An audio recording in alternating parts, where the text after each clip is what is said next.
No livro de Ezequiel, vemos o governo de Deus sobre a terra plenamente desenvolvido em relação com Israel, quer em julgamento, estando claro e poderosamente demonstrado o pecado que acarretou esse julgamento, quer no restabelecimento deste povo sobre a autoridade de Cristo, a semente que germinaria da casa de Davi e que, mesmo no livro deste profeta, usa o nome daquele rei, cujo verdadeiro bem-amado de Deus seria ele, como o verdadeiro bem-amado de Deus.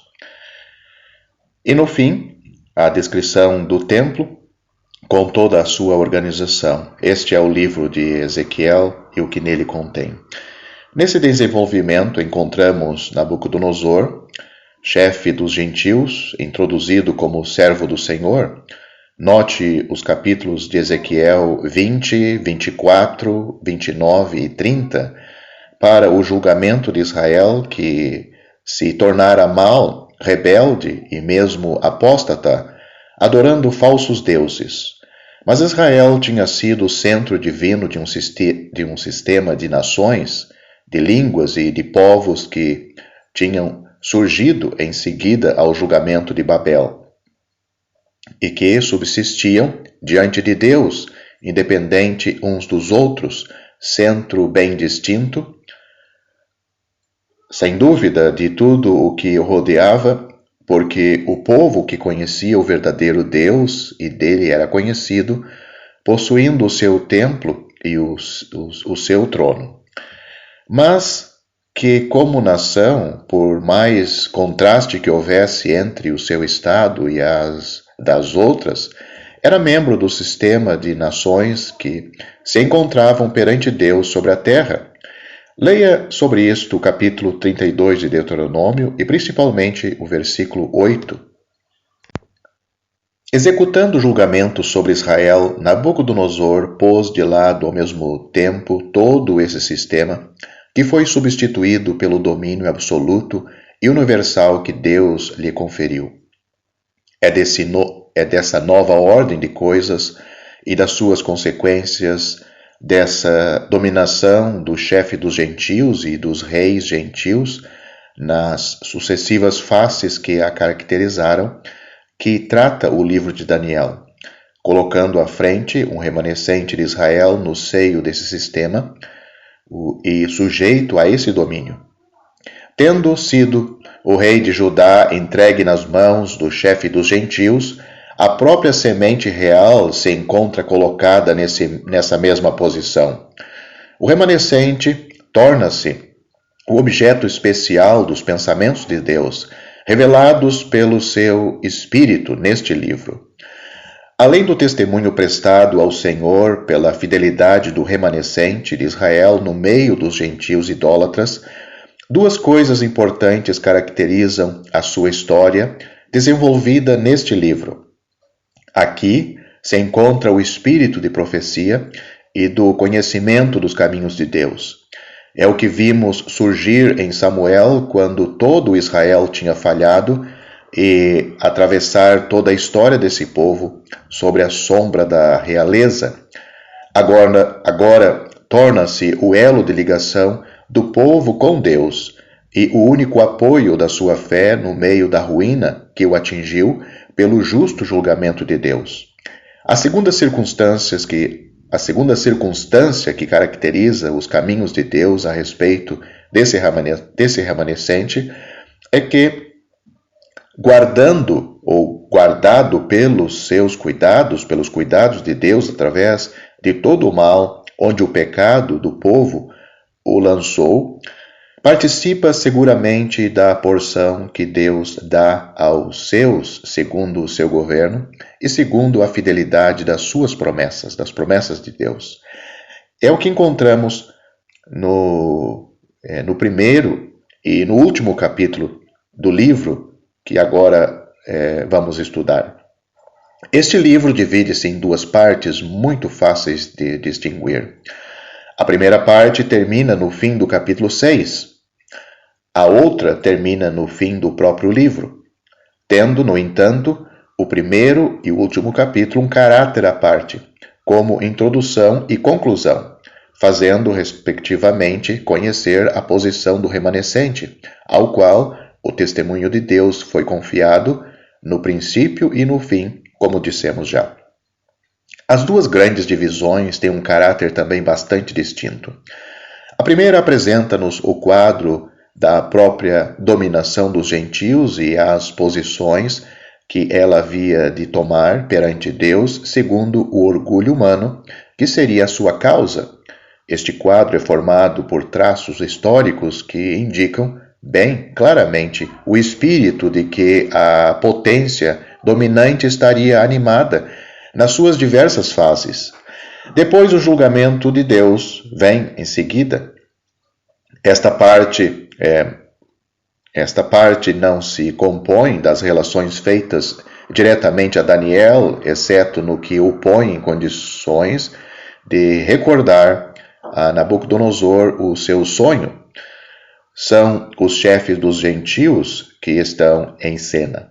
É a história geral e exterior das monarquias que haviam de suceder-se. Os traços diversos e sucessivos que as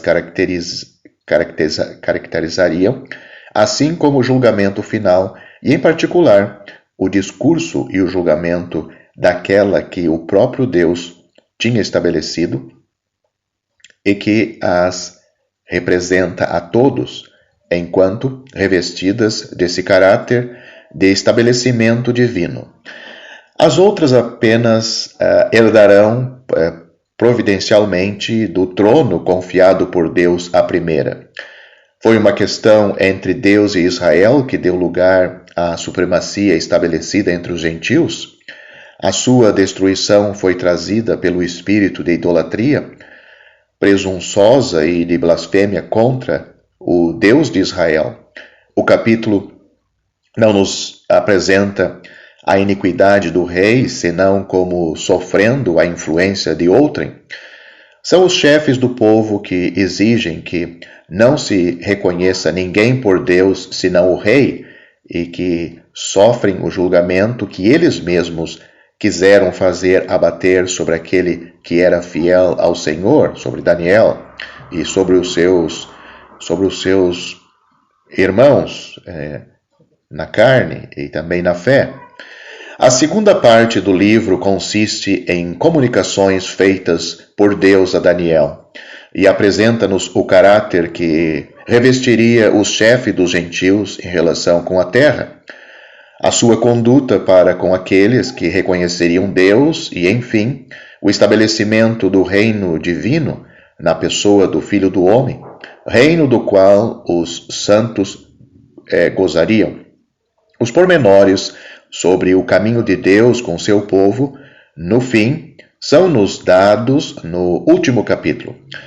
Podemos também notar que o capítulo 7 dá essencialmente a história do poder ocidental e o capítulo 8 dá a do poder oriental, os dois chifres. O capítulo 9, referindo-se especialmente ao centro moral dessas questões, Jerusalém e o povo, refere-se de igual modo ao poder ocidental que os invadiu.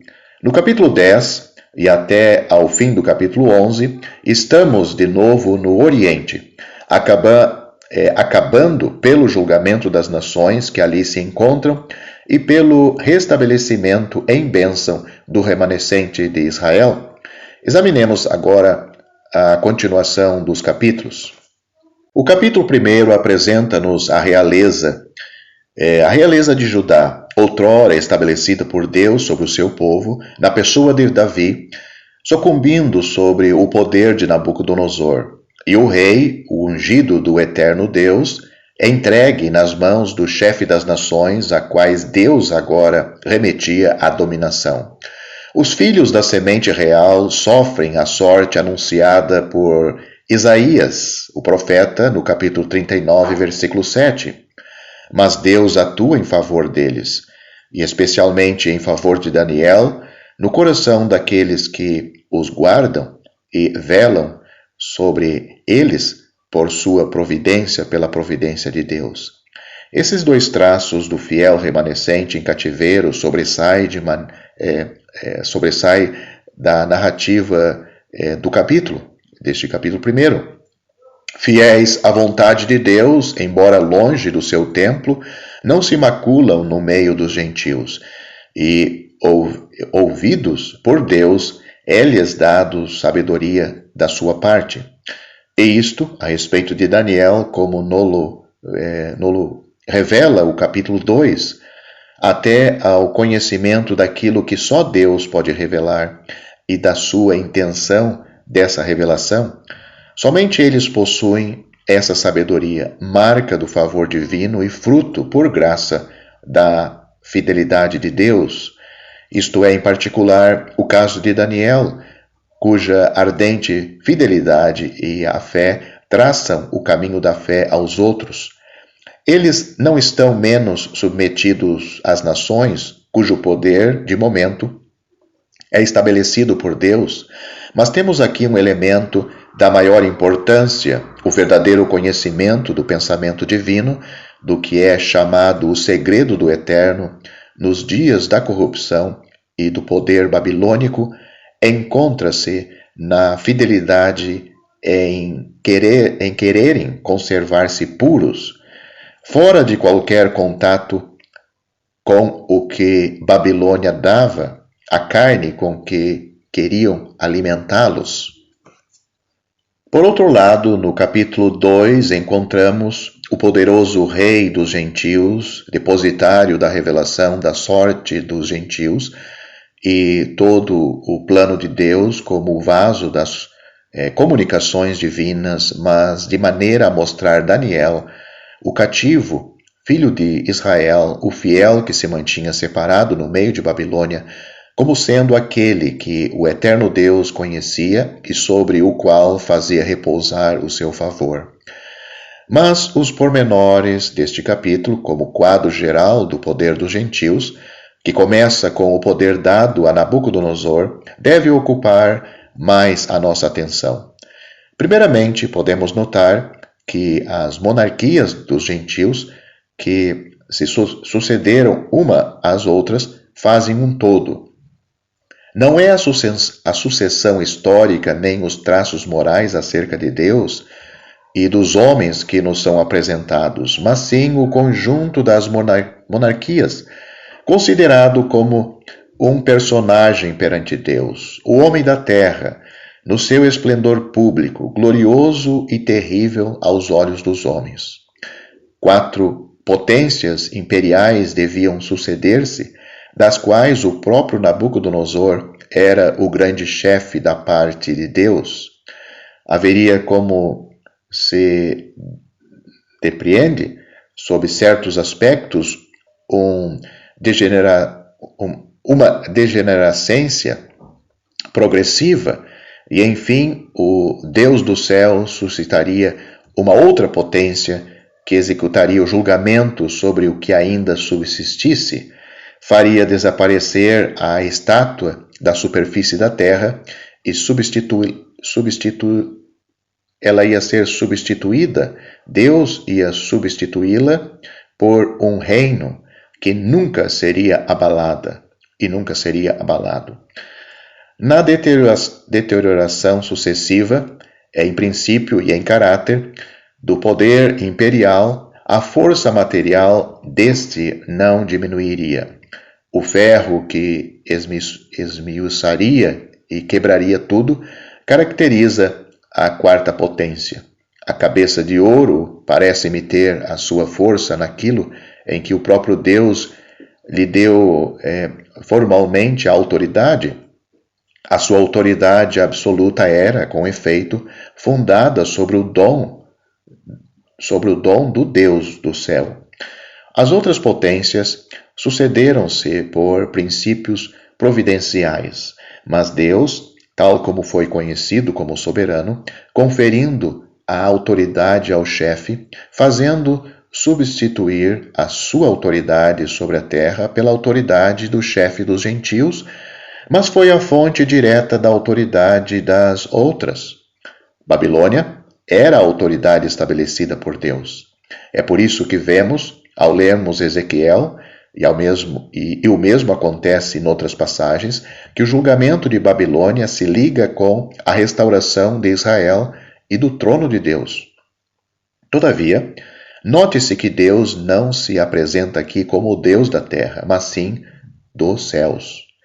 Em Israel, ele era Deus da terra. Sê-lo-á de novo no restabelecimento de todas as coisas. Aqui ele, Deus, atua soberanamente como Deus dos céus, estabelecendo o homem, num certo sentido, em seu lugar, no lugar de Deus, sobre a terra. Veja os versículos 37 e 38 deste capítulo. É uma dominação que, embora mais limitada, traz alguns traços da de Adão, diferindo desta na maneira em que os homens lhe estão sujeitos, tal como os outros seres. É mais limitada, porque o mar não se encontra nos limites da sua soberania, mas estende-se por toda a parte onde se possam encontrar os animais do campo e as aves dos céus. A força humana encontra-se no fim da sua história, mas o poder subsiste,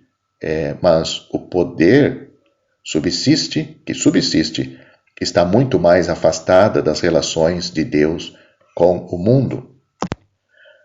A mistura do ferro com o barro, que temos neste capítulo, no versículo 33, é uma alteração que se cumpre no caráter primitivo do poder imperial de Roma, um outro elemento ali introduzido. O caráter resta em parte, mas é acrescentado um outro elemento. A energia, ou a enérgica vontade do homem não se encontra una e absoluta. Há a introdução, no poder imperial romano, de um elemento distinto do que constituía a sua força imperial, isto é, a vontade do homem sem consciência, o poder militar e popular concentrado numa só pessoa, e isto sem que seja refreada pela consciência. Há duas causas desta fraqueza: a divisão e a incoerência dos elementos. No versículo 41, vemos o reino está dividido.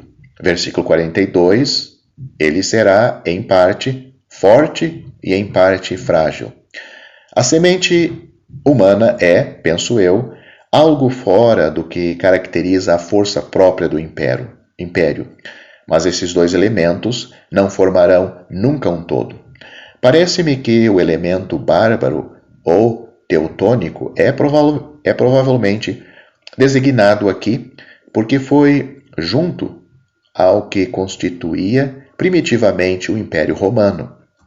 O fato da existência de uma subdivisão é-nos indicado, de um modo geral, no versículo 43. Depois é anunciado que, no tempo desses últimos reis, aquele que governa do alto havia de estabelecer um reino que nada destruiria e que nunca haveria de passar a outras mãos, ou que ninguém a destruiria. Estamos falando, e Deus estava falando, do reinado do Messias, em seu Filho. E este é o único reino que substitui, propriamente dito, da parte de Deus, o reino de Babilônia. O Deus dos céus tinha estabelecido Nabucodonosor no seu reino e tinha-lhe dado poder, força e glória, sujeitando-lhe todas as coisas, incluindo os homens. Sem dúvida, os três outros atuaram segundo a vontade daquele que dispõe de tudo, ou seja, Deus, mas é apenas no caso do reino o versículo 44, que nos é de novo dito: o Deus dos céus levantará um reino que não será jamais destruído. São-nos apresentado, então, o caráter do quadro e alguns dos São-nos apresentado o caráter do quadro e alguns dos principais traços da sua história. Não é questão da existência dos dois outros, senão para mostrar que o segundo é inferior ao primeiro, de sorte que o Espírito de Deus nos dá o estabelecimento divino do primeiro, o caráter do quarto e o estabelecimento divino do quinto e último. Temos agora de fazer notar como este último reino é estabelecido. Este estabelecimento é efetuado por meio de um ato judicial e destruidor que reduz a pó toda a estátua e opera a sua dissolução completa e total, não deixando vestígios dela. Note isto nos versículos 34 e 35. O instrumento que o realiza não é formado pela soberania ou pelos arranjos humanos, é cortada sem mão. Não atua por uma influência moral que mude o caráter do objeto sobre o qual atua, destrói esse objeto pela força, e é Deus que o estabelece, ele empresta esta força. A pedra não cresce gradualmente para destruir a estátua, destrói-a antes de crescer.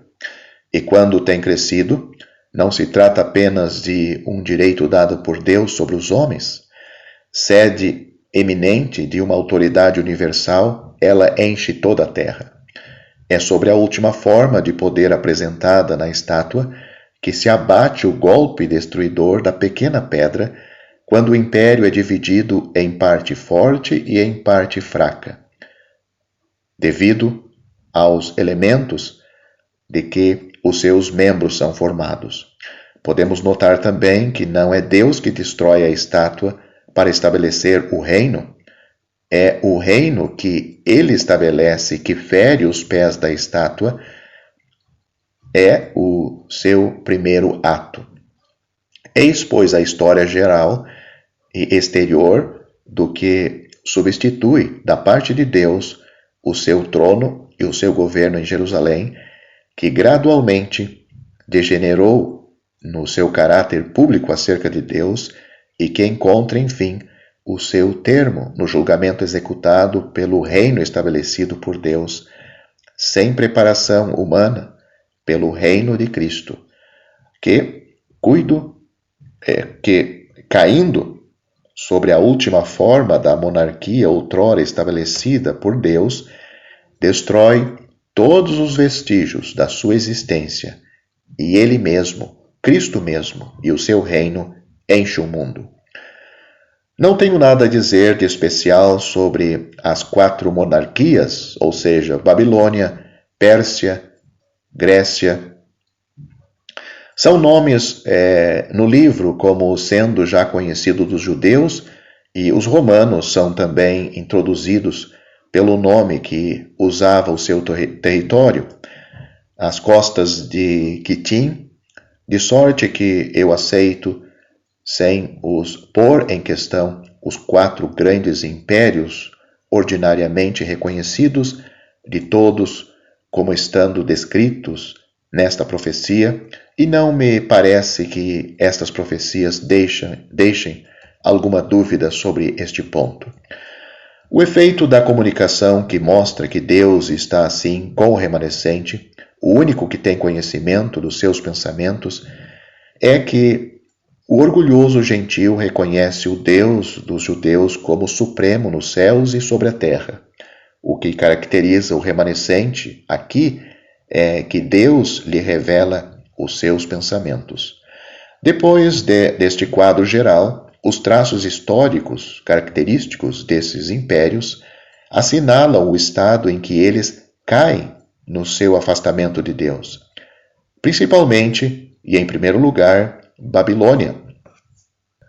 No capítulo 3 é-nos apresentado o primeiro traço característico do homem investido do poder imperial, mas cujo coração está afastado de Deus, e está-o tanto mais quanto é certo ser ele mesmo que possui o poder.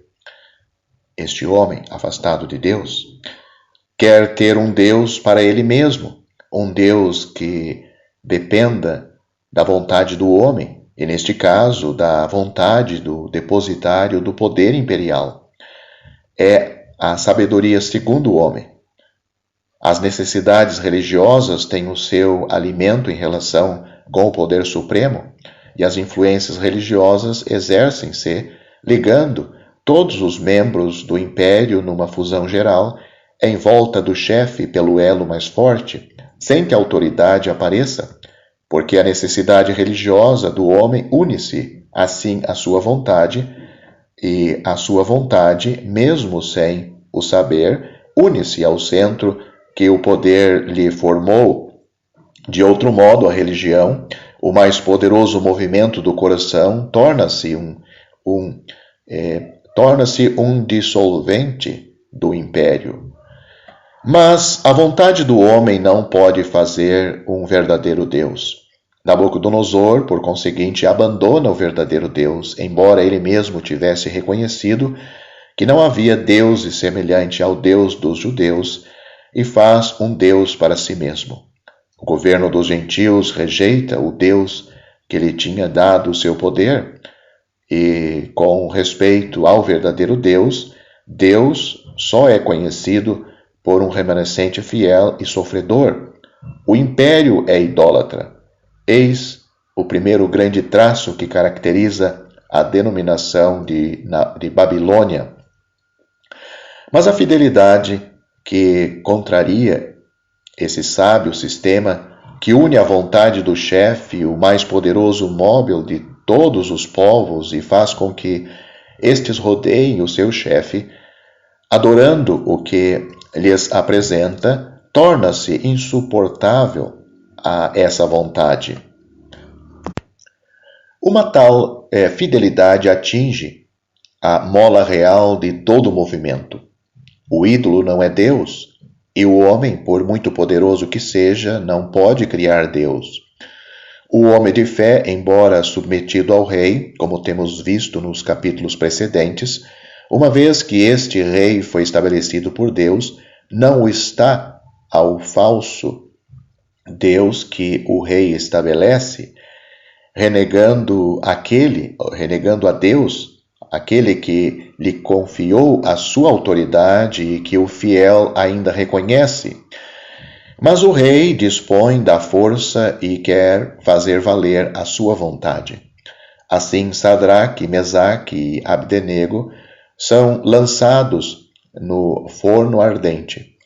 Mas é justamente no sofrimento do seu povo que Deus se apresenta finalmente como Deus. Permite que a fidelidade dos seus servos seja provada, mesmo lá onde o mal subsiste, a fim de que estejam com Deus ali onde o seu caráter e o seu poder são plenamente demonstrados, quer já sobre esta terra, quer de uma maneira ainda mais excelente no céu. Podemos notar que a fé e a obediência são tão absolutas como a vontade do rei. Nada de mais belo e simultaneamente mais claro do que a resposta dos três fiéis. Deus pode livrar e ele livrará. Mas haja o que houver, eles não o abandonarão.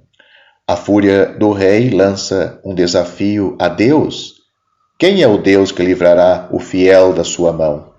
O Senhor permite-lhe fazer tudo o que ele pode. A sua raivosa cegueira tem por efeito destruir os instrumentos que ele usa na sua vingança. O ardor do fogo, preparado para os fiéis hebreus, mata esses instrumentos. Mas os fiéis são lançados no fogo, e, exteriormente, a vontade do rei cumpre-se. Mas esse cumprimento não é senão para fazer brilhar mais ainda o poder e a fidelidade de Deus, que intervém precisamente no meio do fogo, testemunhando assim o amor que ele tem pelos seus servos, e o quanto aprecia a sua fidelidade, a fidelidade dos seus servos. Para eles, o efeito do fogo resume-se nisso. As suas ataduras são queimadas e eles ficam na presença daquele que tem a forma de Filho de Deus, e isto mesmo à vista do monarca, que renegava a sua onipotência, a onipotência de Deus.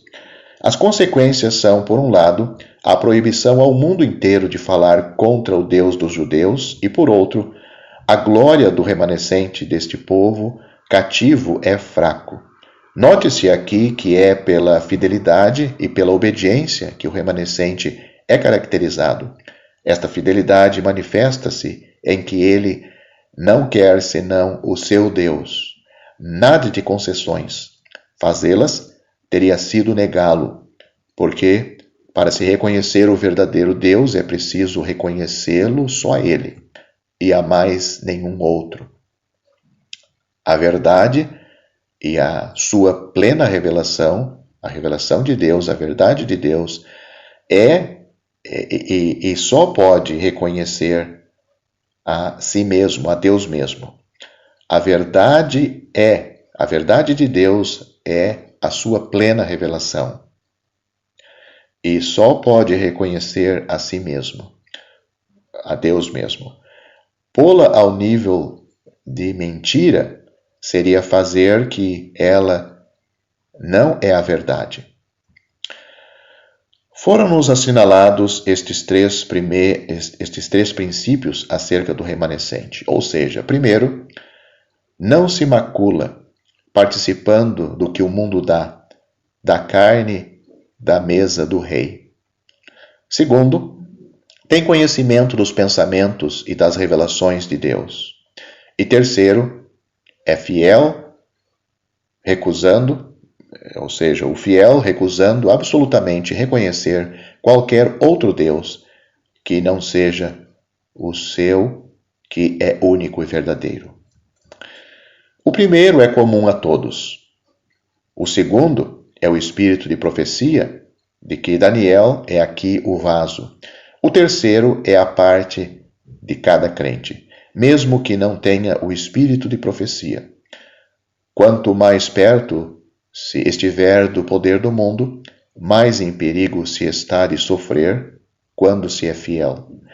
Note-se que tudo isto se liga à posição e aos privilégios dos judeus. E note-se também que Deus é reconhecido pela vontade e pelo poder dos gentios de duas maneiras e por meios diferentes, sendo ambas privilégios concedidos ao remanescente. O primeiro desses privilégios consiste na posse do conhecimento do eterno Deus, a revelação dos seus pensamentos e dos seus desígnios. É o que leva o gentio a reconhecer o Deus de Daniel como sendo o Deus dos deuses e o Senhor dos reis ou senhores. Tal é a sua posição em relação com tudo o que era exaltado acima da terra. Ele é supremo nos céus e na terra, Deus. O segundo desses privilégios é que Deus se interessa pelo pobre remanescente do seu povo, tendo o poder de o livrar da tribulação em que o poder rebelde, idólatra e, por conseguinte, apóstata, o lançou. O resultado aqui está em Deus ser reconhecido e os seus fiéis libertados e exaltados. O primeiro ponto é mais geral e estende-se aos gentios, que são reconhecidos por Deus, o Deus do céu. O segundo ponto tem por efeito a libertação desse remanescente judeu. O estabelecimento da unidade idólatra, pelo que respeita a religião, e o orgulho do poder humano são o que caracteriza aqui Babilônia. Esta loucura, que não conhece Deus, enche todo o curso do tempo aprazado a esse poder, ou seja, 7 tempos. No fim, o gentio reconhece por ele mesmo o Altíssimo, louva-o e bendize-o. Portanto, este capítulo expõe as relações do poder gentio com Deus, e não apenas as suas relações com o Deus e o povo dos judeus. É por isso que Deus é chamado, no capítulo 4, o Altíssimo que domina sobre o reino dos homens. No capítulo 3, era para o coração do remanescente fiel o nosso Deus, e para o mundo que tinha visto a libertação, o Deus de Sadraque, Mesaque e Abdenego. No capítulo 4 encontramos o orgulho humano, manifestado naquilo em que o rei se glorifica na obra das suas mãos como o criador da sua própria glória. Este orgulho acarreta o julgamento. O depositário do poder é reduzido ao estado dos animais que não conhecem ao Senhor e carecem de inteligência humana. O único privilégio verdadeiro do homem, o que eleva acima de toda a criação da terra, é que ele pode olhar para cima, para o alto, para Deus e reconhecê-lo. Se não olha para baixo, é degradado, porque não pode bastar-se a si mesmo. A dependência é a sua glória, porque ela o coloca perante Deus, dando-lhe o meio de o conhecer a Deus. A sua inteligência está associada com Deus e tira a sua medida e os seus conhecimentos de Deus. O orgulho e a independência separam o homem de Deus. Torna-se estúpido, privado da inteligência real. Ora, este estado é justamente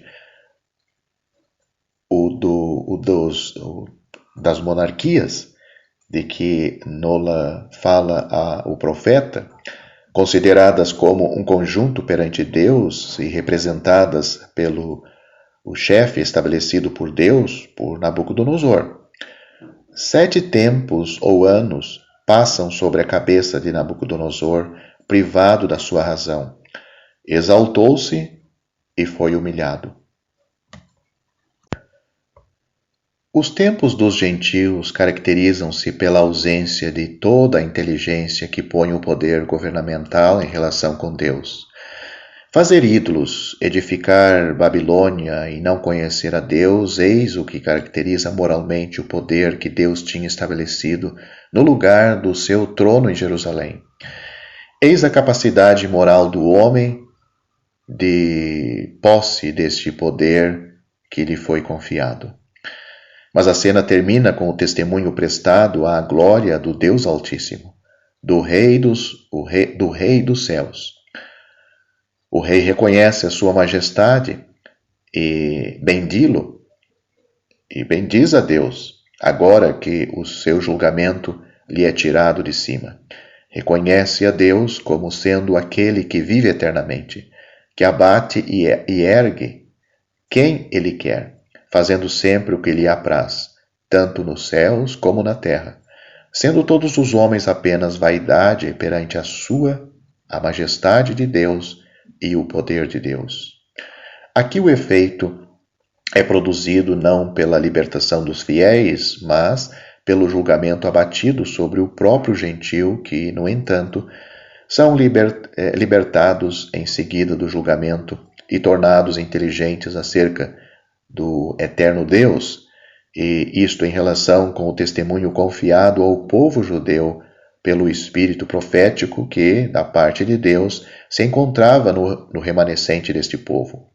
O rei levanta então os olhos aos céus, em vez de ser o animal voltado para a terra, torna-se inteligente, submisso e feliz por bem dizer o Deus Altíssimo.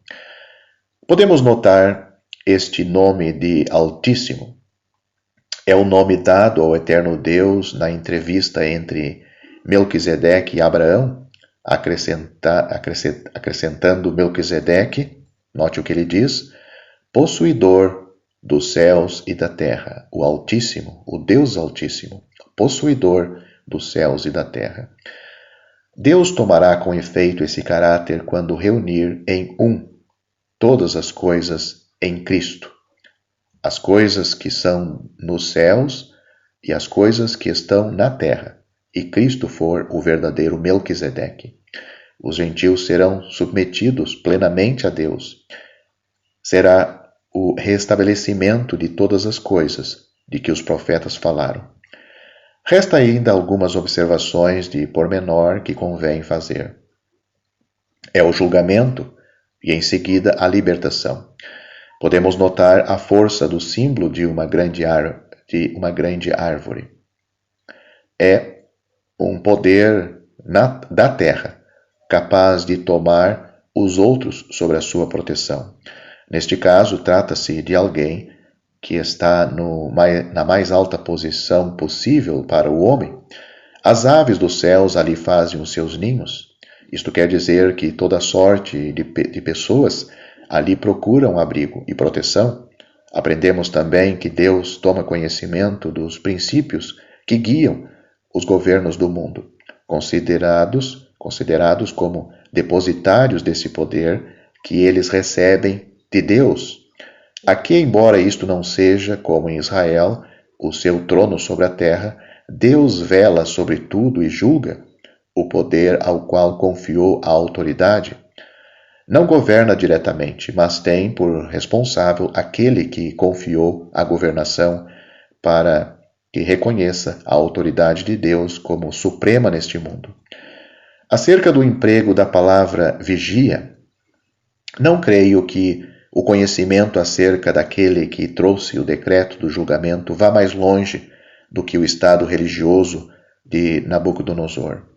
Daniel atribuiu diretamente ao Altíssimo que os anjos sejam os seus instrumentos inteligentes e que a administração lhe seja, de algum modo, confiada, e o que não acrescenta dificuldade nenhuma, e aquilo de que a Epístola aos Hebreus e outras passagens fazem fé. O mundo, por vir, não lhes será assim sujeito. Vemos no versículo 27 que Daniel torna Nabucodonosor atento a essa responsabilidade que pesa sobre ele e o compromete a mudar de conduta. Podemos ainda notar aqui que é o rei dos céus que Nabucodonosor reconhece. Era necessariamente o seu lugar, o lugar de Deus. O Deus da terra tinha o seu trono em Jerusalém, mas Nabucodonosor não tinha nada que fazer ali. Daniel não apresenta nunca o trono em Jerusalém, nem moral, nem profeticamente. As suas profecias detêm-se sempre antes de chegar a este ponto. Daniel é cativo entre as mãos dos gentios, fiel a Deus nessa posição, ensinado por Deus, mas Deus não pode ser para ele o Deus da terra. É o Deus dos céus, supremo sobre tudo e em toda parte, que dispõe dos céus e da terra, mas não governa ainda sobre a terra como rei da terra. Pelo contrário, acaba de renunciar a este governo e de confiar o poder a Nabucodonosor, retirando-se de diante da iniquidade do seu povo terrestre, para se encerrar no seu supremo e imutável poder, cujos efeitos serão manifestados mais tarde, mas segundo o que ele governa já, embora ainda escondido aos olhos dos homens.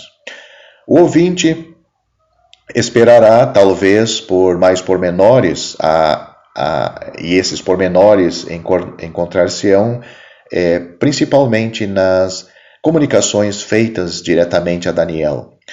Mas se aprendeu bem os princípios que acabamos de verificar, e o grande alvo destes capítulos consiste em apresentá-los, terá o elemento mais importante para a compreensão de todas as profecias deste livro. E note-se que, sem esse princípio ou esses princípios, jamais se poderá apreender claramente o alcance das revelações que ali estão contidas. Lembremos-nos de que estamos no campo dos judeus cativos entre os gentios, com o conhecimento dos caminhos de Deus e com o conhecimento dos caminhos de Deus a seu respeito e o julgamento que traz sobre aquilo que eles têm sido, enquanto o poder tiver sido deixado nas suas mãos. No capítulo 5, a iniquidade do chefe dos gentios a respeito do Deus de Israel atinge o cúmulo e toma o caráter de insolência e de desprezo, que não é senão o esforço que a fraqueza faz para se esconder. No meio das orgias de um grande festim de nobres e cortesães, Belsazar manda trazer para se servirem deles nesse festim os vasos de ouro e de prata que Nabucodonosor, seu pai, ou talvez seu avô, tinha levado do templo de Jerusalém, e dá louvores aos deuses de ouro e de prata, de pedra e de madeira. Na sua loucura, o rei põe a questão entre os falsos deuses e o eterno, o Deus de Israel. Mas o Senhor resolve-a nessa mesma noite pela destruição do rei e de toda a sua glória. Daniel interpreta a advertência que Deus deu a Belsazar, mas, embora submisso ao rei, Daniel não usou das considerações que teve para com Nabucodonosor. Belsazar tinha se feito inimigo insolente do Senhor, e Daniel respondeu-lhe, segundo a revelação que Deus dava do julgamento que ia abater-se sobre o rei e segundo a manifestação faustosa que este fazia da sua iniquidade, glorificando seus deuses insultantes e insultaram o Senhor. A advertência já não tinha por fim corrigi-lo, já não deixava lugar para o arrependimento. Anunciava o julgamento. E este anúncio bastava para destruir toda a insolência do rei ímpio, porque ele tinha negligenciado as advertências que a história de Nabucodonosor lhe fornecia. Esta narrativa apresenta-nos o último caráter da iniquidade do poder soberano dos gentios contra o Deus de Israel e o julgamento que daí resulta para a monarquia de que Babilônia foi a cabeça e a qual ela imprimiu o seu caráter, porque fosse qual fosse a paciência de Deus, fossem quais fossem os seus caminhos, os caminhos de Deus, a outros respeitos para com a monarquia dos gentios como potência a qual Deus confiava a autoridade no mundo, não é menos verdade que tudo estava já perdido para esses impérios, mesmo ainda no tempo de Babilônia. No capítulo 6, vemos que encontra-se aqui uma outra forma de iniquidade, diferente da de Babilônia. Pessoalmente, Ciro tinha melhores pensamentos e Deus, que lhe tinha dado, serviu-se dele para o restabelecimento temporário do seu povo, a fim de que o Messias pudesse apresentar-se, última prova a que seria submetido esse povo da sua dileção. Não é, pois, Ciro que encontramos aqui, neste capítulo, como instrumento da iniquidade que procurava destruir Daniel, dessa vontade do homem que não pode nunca suportar a fidelidade a Deus. Não temos aqui a idolatria nem os insultos dirigidos ao eterno Deus, mas temos a exaltação do próprio homem, que quer excluir toda a ideia de Deus. Não quer nenhum Deus, e este é um dos traços que caracterizam o fundo do coração do homem. Ele quer, sim, em geral, um Deus que o ajude a satisfazer as suas paixões e as suas cobiças, um Deus cômodo para a unidade do seu império e para a consolidação do seu poder. A parte religiosa da sua natureza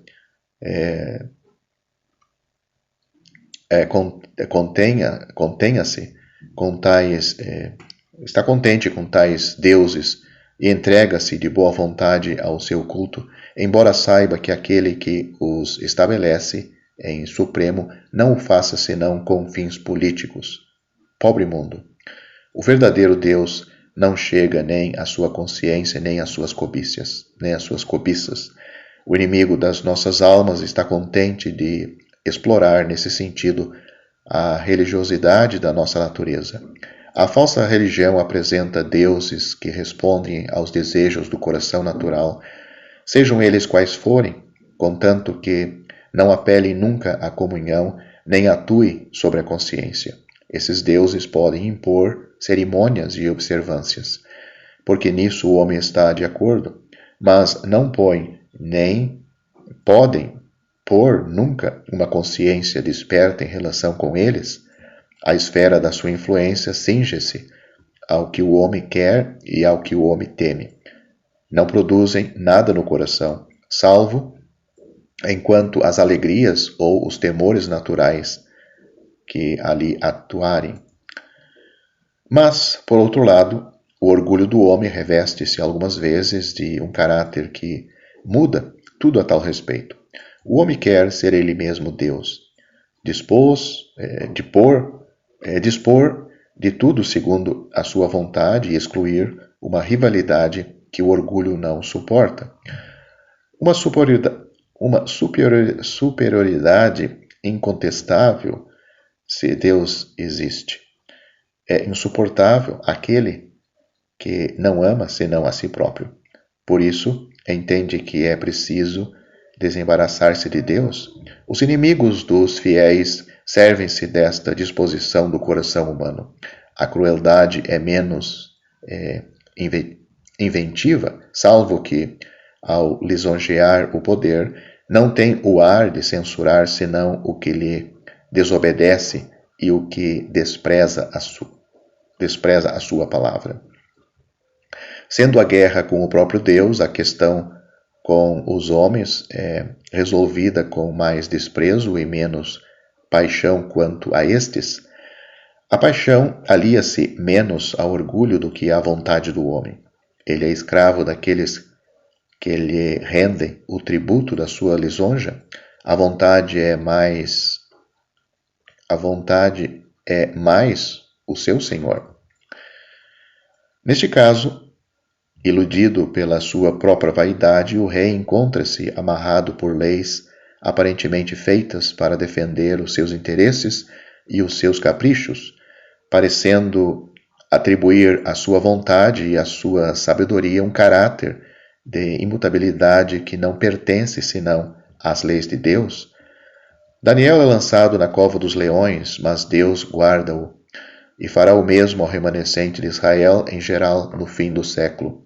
O julgamento que os inimigos de Israel têm querido fazer cair sobre os fiéis de entre esse povo executar-se-á, sim, mas sobre eles mesmos. E o efeito desse julgamento cai mais longe do que o dos outros. Nabucodonosor proibiu dizer mal do Deus de Israel e disse bem do Rei dos céus, que o tinha humilhado, mas Dário ordena que, por toda a parte, se reconheça o Deus de Daniel e de Israel por único Deus vivo, cujo reino não podia ser destruído e que de fato livrou aquele que se lhe confiava absolutamente. Historicamente, parece que Dário tinha sentimentos de respeito por Deus e pela piedade de Daniel. Não é o seu Deus, mas o Deus de Daniel.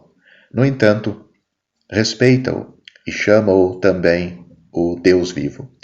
Finalmente, a idolatria, a impiedade e o orgulho que se elevam acima de tudo, eis o que caracteriza os grandes impérios apresentados no livro de Daniel e o que acarreta o julgamento deles. O efeito do julgamento é digno de nota. O Deus dos judeus é reconhecido como o Deus vivo que livra, o Altíssimo que domina sobre o reino dos homens, e os mesmos traços caracterizarão os dias do fim. Isto termina a primeira parte do profeta, e chegamos agora a comunicações feitas ao próprio Daniel. Elas contêm não só princípios gerais, mas também pormenores concernentes ao povo de Deus e aos gentios que o oprimiam, pormenores históricos que foram dados com grande antecedência profeticamente